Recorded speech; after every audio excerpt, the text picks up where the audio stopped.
O autismo virou modinha, mesmo como andam dizendo na internet aí, é um assunto um pouco polêmico, né? Oi, para quem não me conhece, meu nome é Raquel, sou diagnosticada com autismo nível 1 de suporte, um diagnóstico tardio, na fase adulta já. Sou mãe de uma criança autista, nível 2 de suporte. Sou professora da rede estadual do estado do Paraná.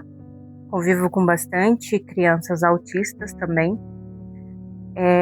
Então eu acho que eu consigo falar um pouquinho sobre isso. Se realmente o autismo virou modinha. Não, o autismo não virou modinha.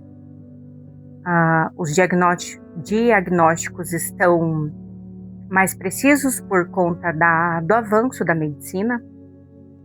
Porém, existe um problema. Realmente, muitas pessoas descobriram o autismo tardio por conta que antigamente era mais difícil de diagnosticar. Hoje em dia é muito mais fácil esse diagnóstico por conta de todo esse avanço na medicina, as descobertas referentes ao autismo, os estudos feitos sobre. Mas eu tenho um ponto que prevalece um pouco desse dito de existe uma modinha autista, um boom de autistas. Porque no meio de tantas pessoas que sofrem por causa do autismo, tantas pessoas que sabem o que é o autismo verdadeiro na pele, existem algumas pessoas que têm se beneficiado disso.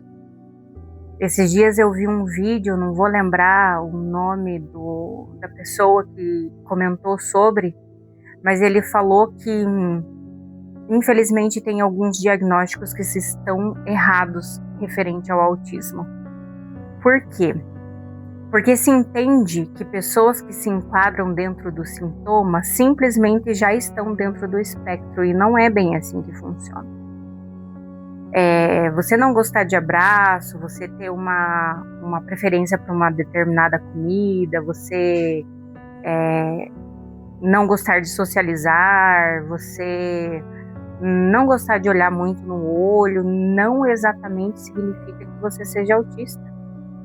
Existem pessoas que se enquadram dentro de vários sintomas, mas ele falou algo que eu achei muito justo, aquilo que ele disse, que o que realmente determina se a pessoa ela é autista ou não são os prejuízos. Eu tive o meu diagnóstico tardio por vários motivos, porque na minha idade, quando criança, não tinha mesmo praticamente o autismo, digamos, não é que não tinha o autismo, mas não se falava sobre isso, eram pouquíssimos diagnósticos que existia sobre, mas eu era dada como a criança chata, a criança que incomoda um pouco, a criança que pergunta demais, e enfim, inúmeras outras coisas. E eu recebi esse diagnóstico muito tarde, porque foi recente o diagnóstico que eu recebi, porque o meu parâmetro sempre foi a minha filha, assim, sabe? A minha filha, ela é nível 2 de suporte, era nível 3 de suporte, com terapias e muitos anos de dedicação com ela, ela está no nível 2 de suporte. Hoje ela tem 12 anos de idade, mas ela foi diagnosticada aos 2 anos, fechado, né, aos 2 anos. E realmente o parâmetro que eu tinha era muito diferente. A minha filha é um outro parâmetro, e toda a dedicação que eu sempre tive com ela me deixa um pouco de lado. A gente não se percebe tanto quando a gente é mãe. A nossa dedicação é integral aos nossos filhos, e principalmente quando eles estão dentro de um espectro ou alguma outra dificuldade, a nossa vida vive completamente para eles. Então, quem percebeu essas minhas características foram colegas de trabalho que começaram a associar o meu autismo sendo genético, o da minha filha, né? Então, Diz que o autismo ele é genético, parte de família, mas eu já sabia disso, que o autismo era genético, mas eu achava que era da minha família, da parte do meu pai, tem bastante crianças autistas, então eu achava que vinha dali. Enfim, depois que eu descobri o meu autismo, eu comecei a perceber coisas em mim que eram muito difíceis para mim lidar, mas eu me colocava como uma pessoa difícil. Então aí está o meu prejuízo.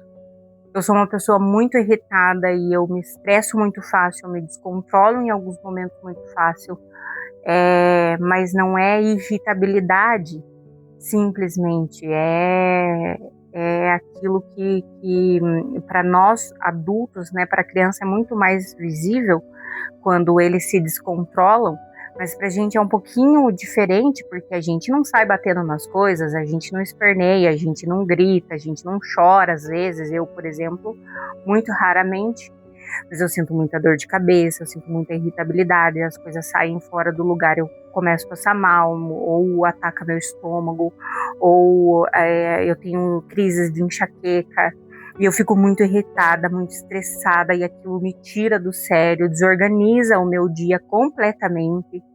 E tem muitas coisas, muitas coisas no meu dia a dia que eu tenho percebido que me trazem muito prejuízo. E descobrir o meu autismo foi muito difícil, eu tive, digamos que um preconceito quando eu descobri, tanto que eu escondi ele por algum tempo. Mas depois que eu percebi que eu posso ter uma qualidade de vida melhor e que a culpa não era minha, simplesmente, de tudo que acontecia, as coisas ficaram muito mais fáceis para lidar, para conseguir entender, para talvez medicar, e enfim. E existem muitas pessoas que não têm nada de prejuízo ou quase nada de prejuízo, e é isso que é difícil, sabe? Pessoas se aproveitando de pequenas características do autismo para se colocar dentro do espectro, e só quem está dentro do espectro sabe o quanto que é difícil.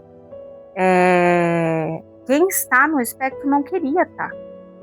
Em alguns outros vídeos eu já falei que se existisse a cura do autismo, eu queria ter essa cura e eu daria para minha filha essa cura. Porque não é legal, não é divertido e não tá na moda. E se tiver na moda, é uma moda muito, muito ruim. Então tem pessoas que cumprem alguns critérios, digamos, do autismo, têm alguns sintomas do autismo, mas não tem esse prejuízo. Não sabe o que é ter um melt-down, um shutdown, não sabe o que é o peso de carregar o espectro de verdade.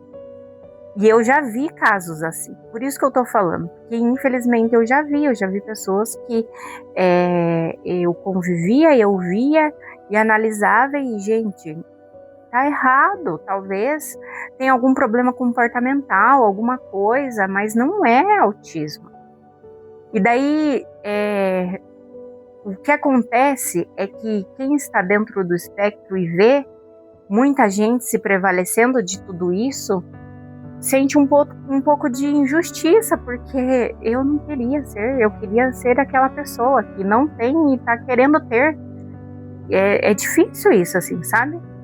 As pessoas entenderem que não é moda, não é legal, não é descolado, não é engraçado, sei lá, não é nada, não é.